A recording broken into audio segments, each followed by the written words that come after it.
నమస్తే. ఇన్నాళ్ళు నన్ను సపోర్ట్ చేస్తూ, ఎంకరేజ్ చేస్తూ మీ ప్రేమని నాకు అందిస్తున్న ప్రతి ఒక్కరికి కృతజ్ఞతలు. అలాగే ఈ వీడియో కూడా ఖచ్చితంగా మీకు ఉపయోగపడుతుంది. లైక్, షేర్ అండ్ సబ్స్క్రైబ్ చేసి మీ సపోర్ట్‌ని నాకు అందించండి. అలాగే ఈ వీడియో పట్ల మీకున్న అభిప్రాయాన్ని కామెంట్ సెక్షన్‌లో కామెంట్ చేసి తెలియజేయండి. ఇప్పుడు వీడియోని చూద్దాం. జ్యోతిష్య శాస్త్రం ఒక అద్భుతం. వేదాంగమైన జ్యోతిష్య శాస్త్రం అనేటువంటిది మానవ జీవన గమనానికి ఒక వరం. జ్యోతిష్య శాస్త్రం నీ జీవితంలో వెలుగునింపే ఒక భాష. ఆ భాష నీకు అర్థమైతే ప్రకృతి నీతో మాట్లాడుతుంది. అస్ట్రాలజీ నేర్చుకోవాలి అనుకునే వారికి అద్భుత అవకాశం. మురళీధర శర్మ గారి అస్ట్రాలజీ క్లాసెస్ అతి త్వరలో మొదలు కాబోతున్నాయి. 100% జాబ్ గ్యారంటీ. వివరాల కొరకు సంప్రదించండి. నమస్తే, వెల్కమ్ టు అవర్ ఛానల్. నేను పద్మిని. ప్రస్తుతంతో పాటు ప్రముఖ ఆధ్యాత్మికవేత్త, నారీసేన ఫౌండర్, దత్త ఉపాసకురాలు శ్రీమతి లతా దత్త గారు మనతో పాటు ఉన్నారు. మాట్లాడదాం. నమస్తే అక్క. నమస్తే రా. జై గురుదత్త. శ్రీ గురుదత్త అక్క. పాపాలు అనేవి సర్వసాధారణంగా జరుగుతూనే ఉంటాయి. నిత్యం కూడా చేసేస్తూ ఉంటాము. ఒక్కొక్కసారి ఏంటి, చాలా వరకు అది పాపం అని కూడా మనకు తెలియదు. అసలు మేము పాపం చేయలేదని చెప్తారు అందరూ. మేము అసలు ఏ పాపం చేయలేదు, ఎందుకు మాకు ఇలా అయిందో. పాపం ఏ జన్మలో ఏం చేయకుండా చేసాం? అసలు జన్మ ఎలా వస్తుంది? జీవం తొక్కినా కూడా పాపమే, Yeah. అబద్ధం ఆడినా కూడా పాపమే, అవును. ఒకరిని మోసం చేసినా పాపమే, మనస్సులో అనుకున్నా కూడా పాపం కిందనే కన్సిడర్ చేస్తాం. పాపమే. మరి ఇప్పుడు తిట్టుకోవడం కూడా అది కూడా పాపమే. అసలు వెనక వేరే వాళ్ళ కర్మ. మాట్లాడుకుంటారు కొంతమంది. అది ఇంకా డేంజర్ అసలు. అది ఘోరాతి ఘోరం. Right. ఒక్కొక్క శిక్ష వింటే పద్మిని, ఆ, అమ్మ బాబోయ్, ఆ. జీవితంలో ఇలాంటి తప్పులు చేయకూడదు ఉమ్. అని అనిపిస్తుంది. రైట్. అయితే ఈ పాపాలు డెఫినెట్ గా ఒక్కొక్కసారి, కలియుగం కదా, ఒక్కొక్కసారి వెంటనే వాటి ఇంపాక్ట్ ని చూపించడం జరుగుతుంది. ఒక్కొక్కసారి కొంత టైం పడుతుంటుంది. ఖచ్చితంగా. It depends. అది ఎలా క్యాలిక్యులేట్ చేస్తాడనేది క్రియేట్ చేసిన వాడికి మాత్రమే తెలుసు. అవును. అయితే ఈ పాపాలు మరి చేసేస్తూ మాకు సుఖాలు రావట్లేదు అని అంటే డెఫినెట్ గా వచ్చేటటువంటి పరిస్థితి ఉండదు. ఎటువంటి పాపాలకి ఎటువంటి శిక్షలు పడతాయి, అలాగే ఎట్లా దానికి నివృత్తి మార్గం కూడా ఉండాలి కదా మరి. అవును. డెఫినెట్ గా అయితే చేస్తాం, తెలుసో తెలియకో పాపం జరిగింది. ఎట్లా అక్క, స్వామి ఏం చెప్తున్నారు? ఏదైనా ఉందా మార్గం? ఖచ్చితంగా ఉంది. ముందు ఏ పాపాలకి ఎటువంటి శిక్షో స్వామి చెప్పారు. తర్వాత ఆ పాప నివృత్తి ఎలా చేసుకోవాలి, ఎంత కష్టపడాలి అంటే, పాపాలు చేయమని స్వామి ఎప్పుడు చెప్పరు. జాగ్రత్తగా ఉండు, ఈ పాపాలు చెయ్యకు, చేస్తే దీన్ని వదిలించుకోవటం చాలా కష్టం అని స్వామి చెప్తున్నారు. వాటిని చేయటం ఎంత కష్టమో కూడా చెప్తారు. ముందు పాపాలు, వాటి శిక్షలు తెలుసుకుందాం.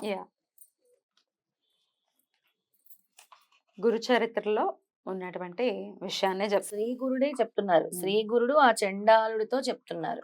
ఒక చండాలుడితో ఏ పాపాల వల్ల ఎలాంటి అధోగతి కలుగుతుందో చెబుతాను విను. ఆచారం పాటించని విప్రుడు హీనజాతిలో జన్మిస్తాడు. తల్లిదండ్రులను, గురువులను, కులస్త్రీని, కులదేవతలను, సత్యమును, అహింసను విడిచినవాడు, కన్యాశుల్కం తీసుకునేవాడు, అనాచారులతో సాంగత్యం చేసేవారు, తల్లిదండ్రులను, బిడ్డలను, ఆవులను, దూడలను విడదీసిన వారు, భగవంతునికి అర్చించకుండా ఆహారం తీసుకునేవారు, అతిథులను సేవించని వారు, సద్బ్రాహ్మణులను దూషించి అయోగ్యులను గౌరవించని వారు, ఇతరులు భూమిని అపహరించిన వారు, తమ గురువులను, యజమానులను ద్వేషించేవారు, నమ్మక ద్రోహం చేసిన వారు, గంగాది తీర్థాలను నిందించేవారు, శ్రద్ధాది కర్మలు చేయని వారు. నీట్ గా లేదు నదులను అంటూ ఉంటారు ఆ పెద్ద వీళ్ళు. మరి నీట్ గా లేదు అంటే మరి చేయాలి కదా, మీరు మీరు చేయాలి చేయొచ్చుగా. కదా. ఇప్పుడు అందుకే అంటాం, దత్తక్షేత్రాల్లో కూడా మాట్లాడకూడదు, వెంటనే తప్పు అని అంటూనే ఉంటాం. నేను అందుకే వెళ్లే ముందు చెప్తాను, శాస్త్రం తెలియకుండానే వైద్యం చేసేవారు, శుద్ధమైన వేద మార్గం విడిచి మంత్ర ప్రయోగం చేసేవారు, గురువు అంటే మానవుడేనని చెప్పి వారి తప్పులించేవారు, గురునింద విని సంతోషించేవారు గురునింద విని సంతోషించేవారు, శివకేశవులు వేరన్న భేద బుద్ధితో దేవతలను నిందించేవారు. కొన్ని యూట్యూబర్స్ కి ఏమవుతుందో జీవితం. అసలు జీవితం ఎప్పటికీ పాపం పరిపక్వం అవ్వకూడదు. దీనికి మాత్రం అదొక్కటి చెప్పకండి అక్క. శివకేశవులకి అభేదం చూపించే వాళ్ళ గురించి మాత్రం చెప్పకండి. నేను చెప్పాల్సిన శ్రీ గురుడు చెప్పింది నేను చెప్తున్నాను. ఈ ఒక్క పాయింట్ ఆపేయండి. ఎందుకంటే శివకేశవులకి భేదం చూడడం ఏమిటి, ఎంత ఘోరాతి ఘోరం. ఘోరం ఇప్పుడు అసలు. చెప్తున్నారు కదా, శివకేశవులు వేరన్న భేద బుద్ధితో దేవతలను నిందించేవారు, స్వధర్మం విడిచి పరధర్మం చేపట్టేవారు, అర్హత లేని వారి నుండి మంత్రోపదేశం పొందినవారు, వీరికి చండాల జన్మ వస్తుంది.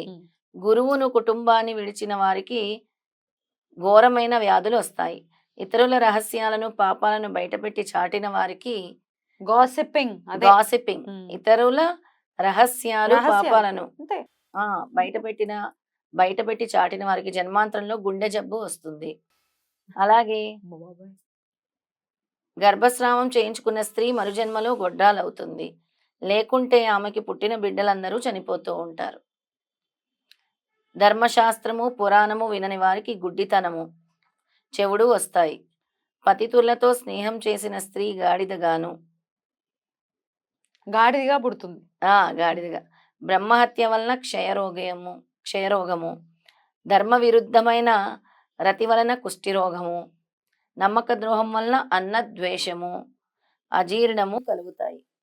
ఇతరుల సేవకుల మనస్సులను విరిచి వారి చేత తమ సేవ చేయించుకునే వారికి చెరసాల ప్రాప్తి కలుగుతుంది. జైళ్లలో పుణ్యకర్మలను నిరసించేవారు, వారి మాటలు నమ్మిన వారు, అంటే నిర్వహిస్తారు కదా పుణ్యకర్మ. హేతువాదులు ఉన్నారు. హేతువాదులు ప్రజాహితకరమైన కర్మలైన చెరువులు, బావులు, తోటలు, మార్గాలు, యజ్ఞాలను ధ్వంసం చేసేవారు, ఏకాదశి మొదలైన వ్రతాల్లో పగలు భుజించేవారు, దానమిచ్చి దాన్ని తిరిగి తీసేసుకుంటూ ఉంటారు కదా, స్వీకరించేవారు. ఇచ్చినట్టే ఇచ్చి రూపాయి ఇచ్చి మళ్ళీ వెనక్కి తెచ్చుకుంటూ ఉంటారు. ఇచ్చిన మాట తప్పేవారు. అందుకే మాట ఇవ్వకూడదు ఎప్పుడైనా. మాటకంత శక్తి ఉంటుంది. పరధర్మమును అనుష్ఠించేవారు, తమ పుణ్యాలు ఇతరుల పాపాలు ఏకరువు పెట్టేవారు, ధాంబికుడు, దుస్సంగుడు, యంత్రమంత్రాలతో ఇతరులను చంపేవారు, కర్మభ్రష్టులు, ఇతరులకు సంతాపం కలిగించేవారు, మరణించాక యమలోకంలో సూక్ష్మ శరీరంతో శిక్షలను అనుభవించి తర్వాత చండాల యోనిలలో జన్మిస్తారు. తర్వాత అడిగాడనమాట నామధారకుడు, ఏమనంటే, స్వామి, మరణం తర్వాత పూర్వకర్మ ఫలాన్ని యమలోకంలో ఒక్కసారి అనుభవించాక మరుజన్మలో చండాల యోనిలో జన్మించి మరొకసారి అనుభవించడం సమంజసమేనా అని అంటే ఆల్రెడీ అక్కడ శిక్ష అనుభవించి మళ్ళీ భూమి మీద శిక్ష పడడం సమంజసమేనా, అంటే అది న్యాయమేనా అని అడుగుతున్నాడు. నిజమే కదా, మంచి డౌట్ ఇది. అందుకు శ్రీగురుడు ఇలా వివరించారు. భౌతిక దేహం ఒక పరిమితిలో కష్టసుఖాన్ని మాత్రమే అనుభవించగలదు.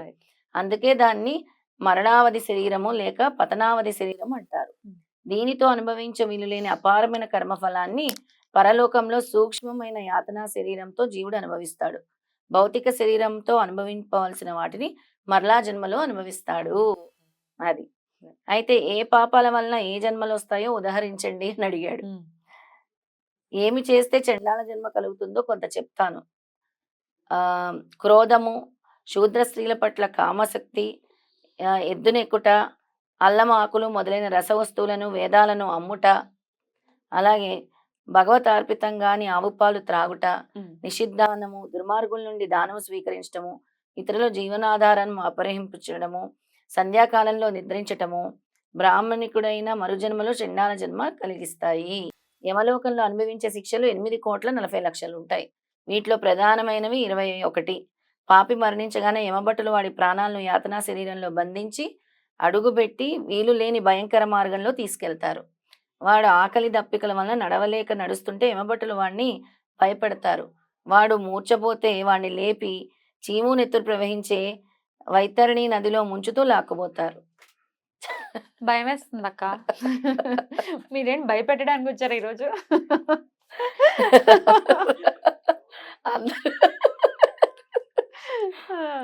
పెట్టండి. అందుకే చెప్తున్నారు దత్తుడు ఏంటి, జాగ్రత్తగా ఉండండి కలియుగంలో అని చెప్తున్నారు. ఇలా యమలోకంలో శిక్షలు అనుభవించాక వాడు భూమిపై జన్మిస్తాడు. లేక వాసనా బలం వలన భూతంగానో ప్రేతంగానో ఉండి శిక్షను అనుభవిస్తాడు. గురుద్రోహి విప్రులను పరాభవించిన వాడు బ్రహ్మ రాక్షసులు అవుతారు. హీనులను సేవిస్తే గాడిదగాను, అతిథిని విడిచి భుజిస్తే కోడిగాను, ద్రవ్యపహారి ఒంటెగాను, ఫలప్రదాతలు దొంగలిస్తే కోతిగాను, తేనె దొంగలిస్తే పక్షిగాను, మాంసం అపరిస్తే గ్రద్దగాను, అన్నం అపరిస్తే మిడతగాను, జలం అపరిస్తే చాతక పక్షిగాను, ధాన్యం అపరిస్తే మిడతగాను, విషం అపరిస్తే తేలుగాను, స్వర్ణాపహరి క్రిమకీటకాలుగా జన్మిస్తారంట, పక్షిగాను పుడతారంట. అలా ఉందన్నమాట. అంతగా చెప్పారనమాట స్వామి. బ్రహ్మహంతకుడు క్షయరోగిగాను, గ్రంథోచోరుడు గ్రుడ్డిగాను, ఘనాచోరుడు గండ రోగిగాను, పరద్రవ్యాపహారి సంతానహీనుడుగాను, వస్త్రచోరుడు చర్మరోగిగాను అవుతాడు. అసత్యమాడేవాడు, ఆహారం దొంగలించేవాడు గుల్మో రోగులవుతారంట. నూనె అపరిస్తే సుఖరోగము, విశ్వాసఘాతకానికి వాంతులు జరుగుతాయంట. అలాగే దైవధనం అపరిస్తే పాండురోగము వస్తాయి. రోగాలన్నీ పాప ఫలితాలే. పరస్త్రీ గమనం వలన 100 జన్మలు కుక్కగా పుడతారు. పరస్త్రీ భగ దర్శనం వలన గ్రుడ్డితనము, బంధు భార్యాగమనం వలన గాడిద పాము జన్మలు, పరస్త్రీ ఆలింగనం వల్ల గుండెపోటు కలుగుతాయి. ఇది వరకు తెలుసో తెలియకో పాపం చేస్తే దాన్ని పోగొట్టుకునే ఉపాయం లేదా అని అడుగుతాడనమాట. అందుకు సిద్ధుడు త్రివిక్రమ భారతికి కూడా ఇదే సందేహం కలిగింది. ఆయన అడిగితే శ్రీగురుడు ఇలా చెప్పారు, నాయన నిజమైన పశ్చాత్తాపమే అందుకు మొదటి మెట్టు. అసలు నేను ఈ పాపాలు శిక్షలు చెప్పడానికి కారణం అదే. ముందు ఇప్పుడైనా మీరు మారండి, ఎవరు ఏం చేస్తున్నారో పాప ప్రాయశ్చిత్తం చేసుకోండి. ఇందులోనే స్వామి చెప్తున్నారు మొదటి మెట్టు, ఫస్ట్ స్టెప్ అదే. ఎవరైనా జీవితంలో నేను నాకు ఇది అలవాటు ఉంది, కోపం ఉంది, లేదా నేను నిందిస్తున్నాను, దూషిస్తున్నాను, అబద్ధాలు ఆడుతున్నాను, పాప ప్రాయశ్చిత్తం ఏం చేసుకోవాలి? పశ్చాత్తాపం. స్వామి నేను మారుతాను, నన్ను క్షమించు, నాకు అహంకారం వల్ల నేను లేను. అటు తర్వాత వెనక తాను ఆ చేసిన పాపానికి ప్రాయశ్చిత్తం చేసుకొని తప్పును సభలో ఒప్పుకొని, సభలో అన్నిటికంటే పెద్ద శిక్ష ఇది, సభలో ఒప్పుకొని సభ విధించిన శిక్షను అనుభవించాలి. తగిన కృత్యాది వ్రతాలు ఆచరిస్తే, అందుకే వ్రతాలు అనగాష్టమి వ్రతం ఇలాంటివి మనం చెప్తాం కదా, కృత్యాది వ్రతాలు ఆచరిస్తే పాపం నశిస్తుంది. అలా చేయడానికి తగిన శక్తి లేకుంటే గోదానం వలన గాని, లేక గోవు యొక్క వెల అంటే గోవుకి ఎంత రేట్ అవుతుంది, ఒక 30,000 అలా అయితే అలా చేయటం వల్ల గాని పాపం పోతుంది. దశ స్నానాలు మనం ఒకసారి చెప్పాం కదా, దశ పాపంకి దశ స్నానాలు, 200 ప్రాణాయామాలు, సువర్ణ దానాల వలన కొంత పాపం నశిస్తుంది. సద్గురు సేవ వలన మాత్రం మహాపాపాలు కూడా మటుమాయమ అయిపోతాయి.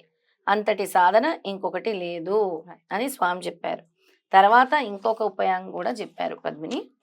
ఏమని అంటే, మారేడు దళాలు, రావి మండలు, పద్మాలు మొదలైన నీటిలో వేసి స్నానం చేస్తే కొంత పాపం నశిస్తుంది. రావి మండలు, మారేడు దళాలు, మారేడు దళాలు, రావి మండలు, పద్మాలు అంటే తామర పూలు ఇవన్నీ నీటిలో వేసుకుని స్నానం చేస్తే కొంత పాపం నశిస్తుంది, పాపం నశిస్తుంది.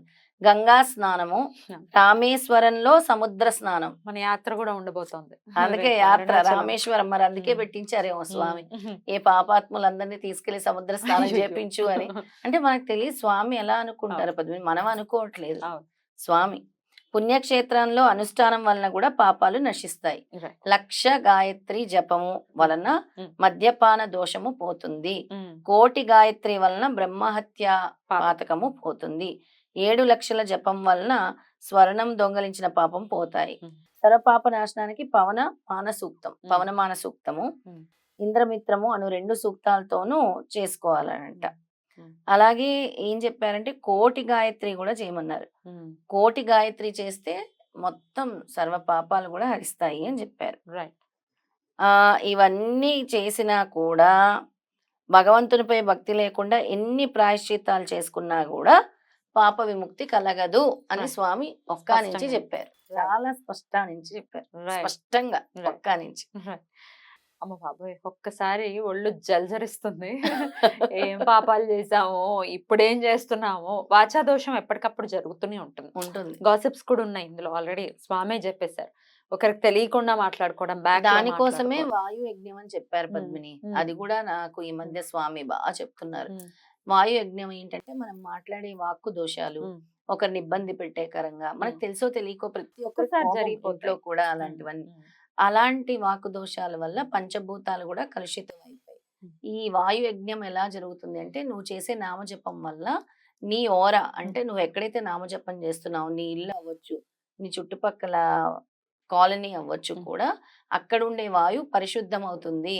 నిత్య నామజపం అనేది క్లెన్స్ అవుతుంది అనమాట. బ్యూటిఫుల్ గా ఎక్స్ప్లెయిన్ చేశారక్క. డెఫినెట్ గా ఉపయోగపడాలి ఇది అని మనస్ఫూర్తిగా కోరుకుంటూ, థ్యాంక్ యూ అక్క. నమస్తే. జై గురుదత్త. శ్రీ గురుదత్త.